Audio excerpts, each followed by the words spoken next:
Got it. I say this? Let's go. Let's go. You can't stump me. Ooh, I don't know. You might have stumped me with this one. I'm not sure. I thought you were my friends. Win together, lose together, teammates. High School Musical? Nice. First one? They're all similar dialogue, I don't know. I thought that you're my friends.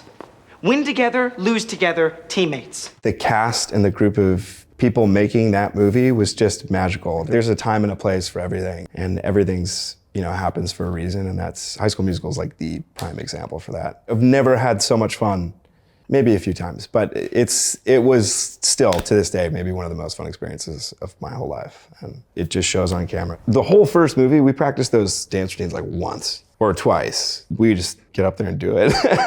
So I couldn't believe you had in the game. I couldn't believe we got a clean take of that. The first couple takes, there were basketballs flying everywhere. It was chaos. We're like, we're never gonna get this.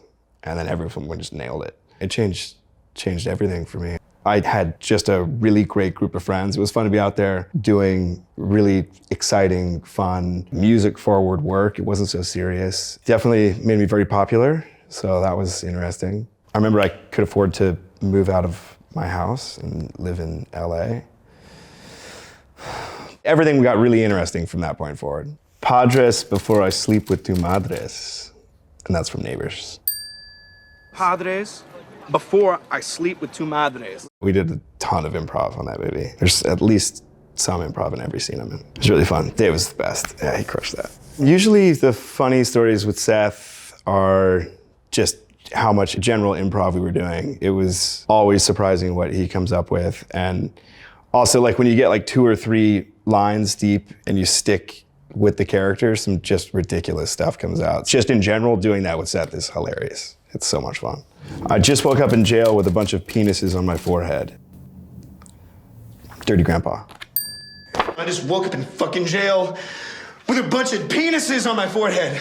There was a couple times that they were kind of out there sayings. I can't remember specifically which ones, nor would I repeat them on Variety, but there were some pretty vulgar things he was saying, and he had no idea what he was talking about. So he'd look at me in between takes and go, "What does that mean?" I'd be like, "Oh, you don't want to know that." He's so masterful at committing with the emotion and kind of sticking with it. So you get to a point where it's you don't know if you're going to use any of it. And we got there every day. He would just shut me down with amazing improv, and I would just break, because him saying ridiculous stuff is I don't know, he's got God's voice, sort of, It's because as much as I know about laptops, I don't know shit about computers.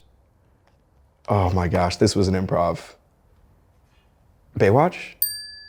Got it, let's go. Because as much as I know about laptops, I don't know shit about computers. It's funny when you watch source material and you're doing something, I remember going we're really gonna recreate it like this? Is this a good idea? I don't want that to come across the wrong way. We ended up kind of just doing our own thing for that movie. I did legit swim lessons and a ton of training. That was really intense. And we had a really great stunt crew on that movie. There's a lot of stunts looking back on it. We do some pretty ridiculous stuff in that movie. It was really fun. 4 tickets to that party, you called the right guy. Neighbors? I say this? Oh, New Year's Eve. Yes. 4 tickets to that party? You called the right guy. I've never done a movie like New Year's Eve before, and it was a massive ensemble, really big cast, big setup, beautiful sequences of New Year's Eve that were so much fun. But I had the benefit of being with Michelle Pfeiffer for all of my stuff, and I love her to death. She's so much fun. And it just felt like I was on a mini vacation with her in New York, which was awesome. It was just a great experience, but I think it was the New Year's Eve actual kiss that Michelle had. I'll never forget that. It was very special. My prom is wherever you are. My prom is wherever you are. High School Musical? 3? Let's go. Let's go. You can't stump me. My prom is wherever you are. When we made High School Musical 1, we definitely had no idea that there would be 2 or 3, it was just like a roller coaster that wouldn't drop. It was so much fun. But we were so happy when they came around. We just were all so stoked.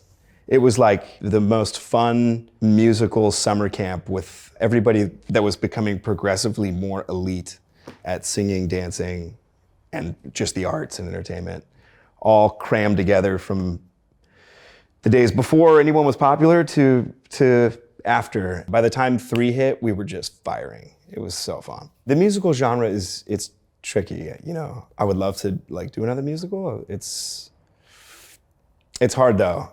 It's like once you've done High School Musical, and it takes like a Greatest Showman to separate itself from that.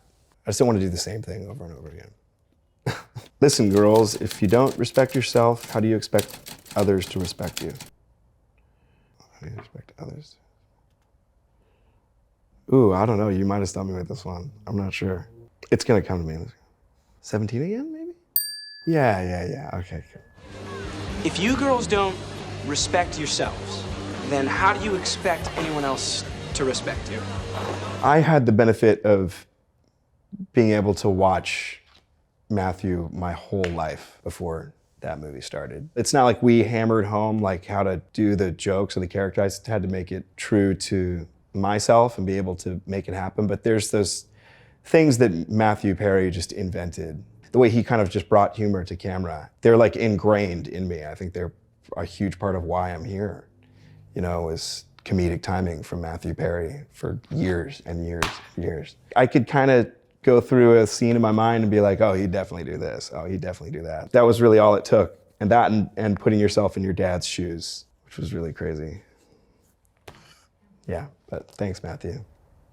Ever since I was a child, people said my family was cursed. And that's from Iron Claw, or The Iron Claw. Ever since I was a child, people said my family was cursed. The movie's really, it's epic. It's an epic story. I think everyone can really kind of relate to the story as well. It really is a story about love and family and the lengths that you're willing to go for the people that you love. It's truly beautiful. I think it's going to surprise a lot of people. So I'm pumped for everyone to see that one. I think a lot goes into playing anyone that's ever really existed. But having the person be around and still be able to see it like Kevin von Erich is for this movie, it just makes me have an extra layer of like wanting precision and making sure that you're doing it justice. It just motivated me extra hard, I would say. It just makes it all very real and close to home. And I did get to talk to him, and I know he's seen the movie, and he told me he really liked it. And we talked for a long time about it, so yeah, mission accomplished, man.